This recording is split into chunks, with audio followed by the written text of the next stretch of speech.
See you. Thank you.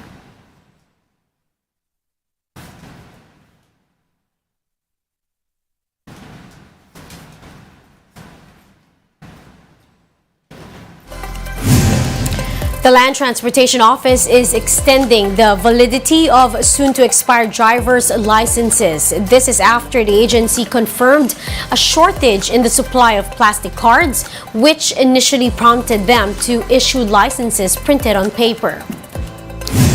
The five-man committee reviewing the courtesy resignations of high-ranking police officials has finished its evaluation. We'll get a look at the panel's initial findings. And in the PBA, the TNT Tropang Giga ends the reign of Barangay Ginebra after edging out the Gin Kings in Game 6 of the Governor's Cup Finals.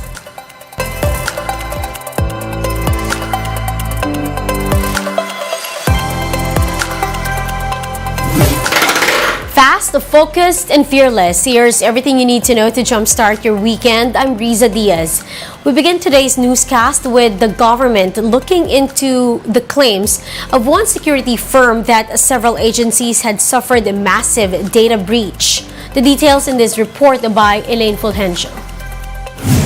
The National Privacy Commission has met government agencies linked to the alleged data breach in a closed-door meeting. A cybersecurity firm said 1.2 million records, equivalent to about 817 gigabytes of data of employees and applicants of government agencies, were leaked online. The alleged leak includes personal information such as names, birth and marriage certificates, driver's licenses, academic transcripts, and tax records. Experts fear that the leaked information could be used for different crimes like identity theft, phishing, or blackmailing of law enforcement units. Privacy Commissioner John Naga said they are working closely with the concerned agencies to thoroughly investigate the matter. Based on sa report ni Fowler, this data leak involves both personal at saka mga sensitive personal information. So, yung mga tao pwedeng magkaroon ng identity theft. However, the NPC has yet to confirm if there was indeed a data leak. We can definitely say na walang breach sa NBI, CSC, and BIR. But as with regards to PNP, we're still verifying. They're also conducting their own investigation. PNP Chief General Rodolfo Azurin Jr. said he has also asked the PNP Anti-Cybercrime Group to conduct an investigation regarding the matter. So we just have to wait what happened at bakit napasok yung ating system. The NPC is set to meet with a cybersecurity researcher to determine the source of the said breach. On Monday, the Privacy Commission will have an on-site investigation into the online recruitment and selection process of the National Police to check potential liabilities. Pwede silang maparusahan under the Data Privacy Act ng negligence. So, accessing personal information and sensitive personal information through negligence, or kung tinago nila yung data leak na yan, alam na nila, matagal na, tinago nila, pwede na silang maparusahan ng concealment. So, this is a criminal action, criminal prosecution. This is not the first time that the Philippine government experienced a data breach. Back in 2016, the Commission on Elections was the victim of a hacking incident. And in 2019, it was the DFA that experienced a passport data leak. The NPC emphasizes the importance of safeguarding personal data to implement necessary measures and ensure the protection of personal information. Sabi nga lagi, di ba? You only collect what you can protect. If you cannot protect the personal information, sensitive personal information, then don't collect. Reporting for News 5, Elaine Fulgencio, We Are One News.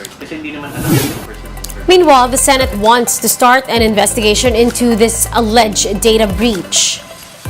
This was initiated by Senator Bong Revilla, who noted that data privacy is a matter of national security. He added that the supposed leak may result in scams and other illegal digital transactions. Revilla called on the Senate to immediately exercise its oversight powers in observance of the data privacy law. In other news, the panel reviewing the mass resignation of high-ranking officials is done with its report after over 2 months. In January, Interior Secretary Benher Abalos called for the resignation of police officials with the rank of colonel up to general to purge the PNP of cops with links to illegal drug trade. This led to a review of some 953 officials, 917 of which have been cleared by the panel. About 30 are still subject to NAPOLCOM verification. The panel is set to submit the report to the NAPOLCOM for final review and to President Bongbong Marcos for approval. So far, the PNP has remained mum on how many officials they recommended to be removed from the agency. We were able to resolve. Once we submit it to the Office of the President through the NAPOLCOM, then it's up to the higher authority to bring out ito. We'll be back with more stories after the break. Keep it here on One News.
You're still watching One News Now. I'm Riza Diaz. The Land Transportation Office will be extending the validity of driver's licenses that are about to expire. This is in response to negative public sentiment after they announced the issuance of paper licenses to address the shortage in plastic cards. The LTO said that driver's licenses expiring on April 24 onwards will be valid until October 31st this year. The agency has been criticized for issuing paper-based licenses in lieu of plastic cards due to shortage. The LTO estimates that only 147,000 plastic cards are left for use, and this would be good only until the end of April. LTO said they received a department order back in January stating that all procurement amounting 50 million pesos and above will be undertaken by the Transportation Department. This includes the procurement of plastic license cards. For its part, the DOTR said that LTO failed to procure plastic cards on time. The DOTR is now talking to the Budget Department to fast-track the purchase of new license cards to help out the LTO.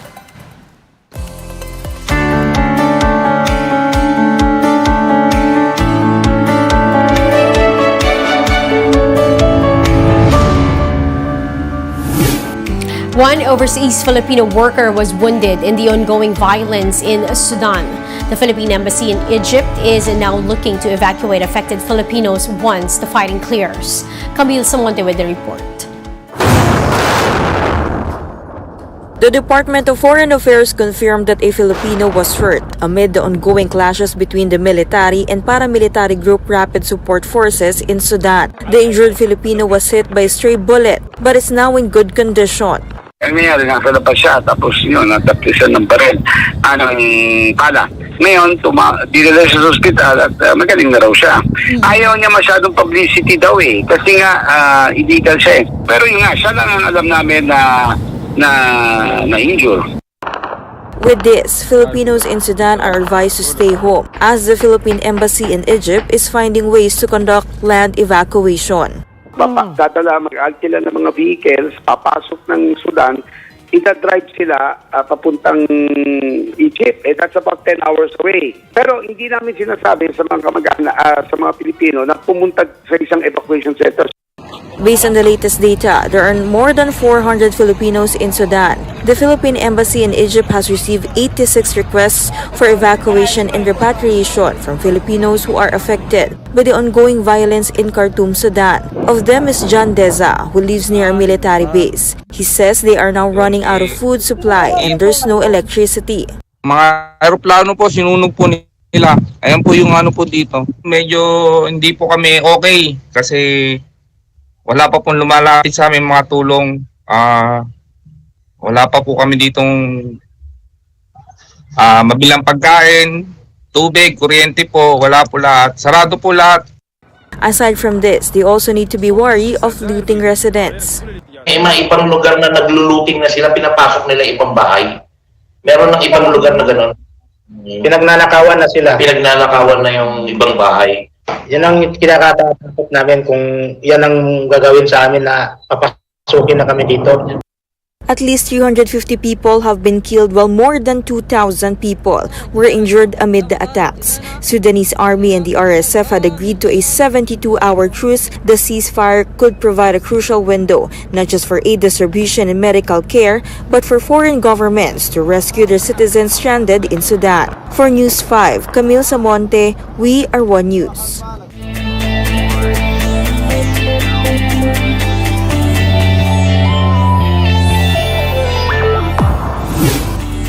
TNT has finally claimed their first PBA Governors Cup crown after dethroning Ginebra 97-93.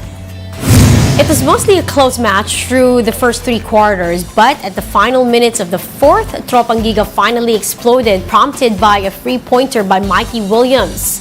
Williams was the undeniable star of the game, unloading a season-high 38 points.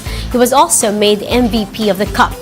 This is the team's 9th championship title and the first with head coach Jojo Lastimosa.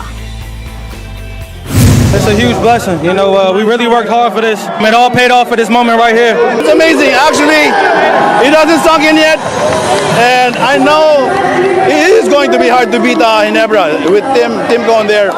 But, you know, there must be some reason why we won this, and everything fell into place, even with the injuries that we had. A lot of things happened to us that made everything made sense and everything clicked. And those are the top stories of the hour. Join us later at 9 in the morning as we continue to monitor the day's biggest stories. I'm Riza Diaz. We are One News.